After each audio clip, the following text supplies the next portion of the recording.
Hello everyone! Welcome to my channel guys! Ang lulutuin natin ngayon, tuturo ko sa inyo kung paano ako gumawa ng ubento karage. Sa mga dati nating vlog, nakikita nyo na yan. Pero ngayon, ang gagawin natin is karage bento. Ito ang chicken thigh. Binabad ko na siya sa pepper, paminta, pepper, sin, at garlic powder. Yan. Ito siya. Nababad ko na to siya, guys. And, i-ano natin siya.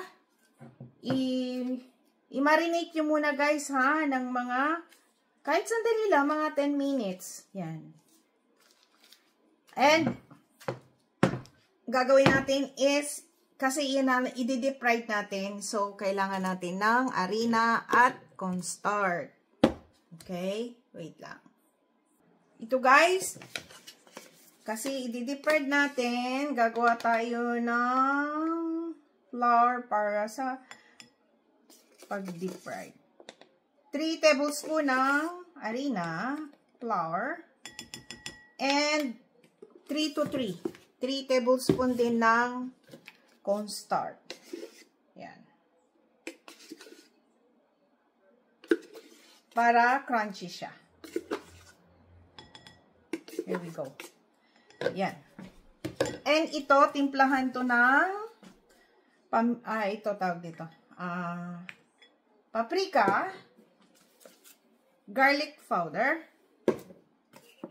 paminta, pepper, asin.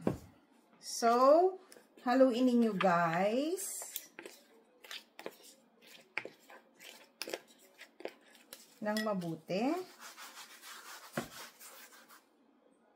Ito na siya. Ngayon, nahalo ko na. Ilagay nyo dito sa chicken na binabad ninyo. At imamasa-masa nyo. Like this. Para masarap at crunchy siya. Okay? Ganyan. Bago nyo i-deep fry. Yan. Guys, ito na, na-marinate ko na siya doon sa flour na ginawa natin. So, ngayon, i-deep fried na natin siya dito. At habang nag-aantay tayo, kanina ako, maglaga na kayo ng carrots at saka itong green na broccoli at naggumawa na rin ako ng itlog, prito, tamagoyaki. Yan. Ang Japanese bento, laging may ano yan, may itlog, meron siyang maliit na sausage. Kaso wala akong maliit na sausage ngayon eh. Try ko lang. Ha? Wait. Try. Medium heat lang guys ha. Oh, pwede na. Medium heat para yung ilalim ay luto. Oh my goodness. Okay.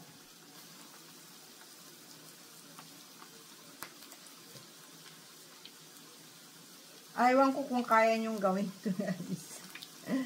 Hindi naman expensive to eh. Okay lang naman. Okay? Tsaka medyo brown siya bago nyo haunin. Okay, balikan ko kayo. Tignan nyo guys, oh. Ayan na siya. Pero hindi pa. Medyo brown pa dapat. Okay? Crunchy na crunchy siya. Guys, ganito na siya.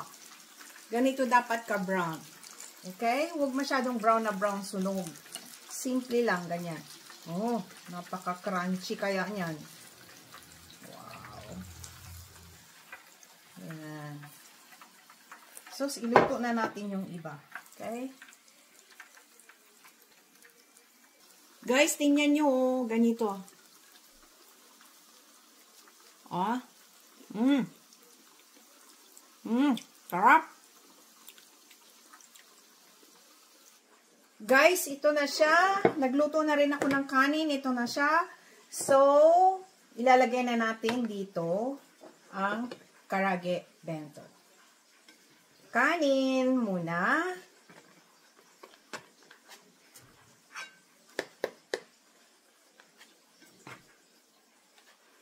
Yan, kanin muna.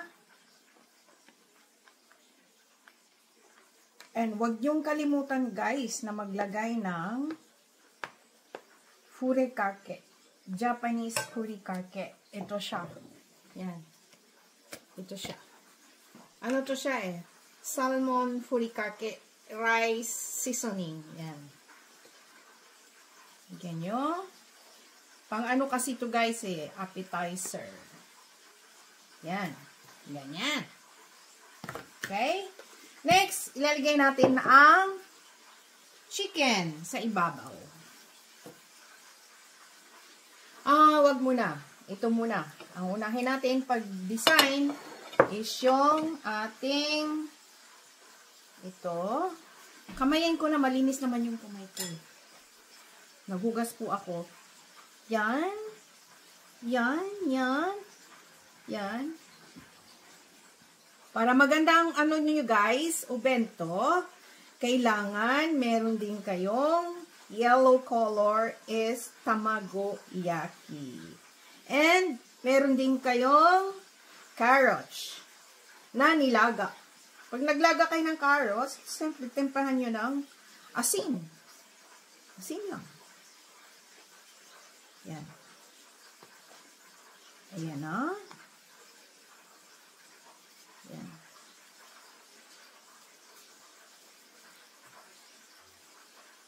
Ito na siya guys. Dito na ninyo ilagay ang chicken sa ibabaw. Okay? Yan. Talagang marami siyang chicken. Yan. Yan. Kabalikan ko kayo. Guys, ito na siya. Oh, tapos na. Lagyan nyo ng mayonnaise dito sa gilid. Okay. Here we go. Ito na ang ating karage bento. Look at that. Diba guys, ang ganda ng kulay. Yan. Yan. Ito na siya guys. Ito na ang ating karage bento. Bye! Please subscribe, like, and share. And i-click nyo na rin yung notification bell para palagi kayong updated guys sa aking mga bagong video. Yung hindi pa nakasubscribe, pakisubscribe and i-click nyo na rin yung notification bell para palagi kayong updated sa aking mga bagong video. Bye! God bless all! Thank you for watching!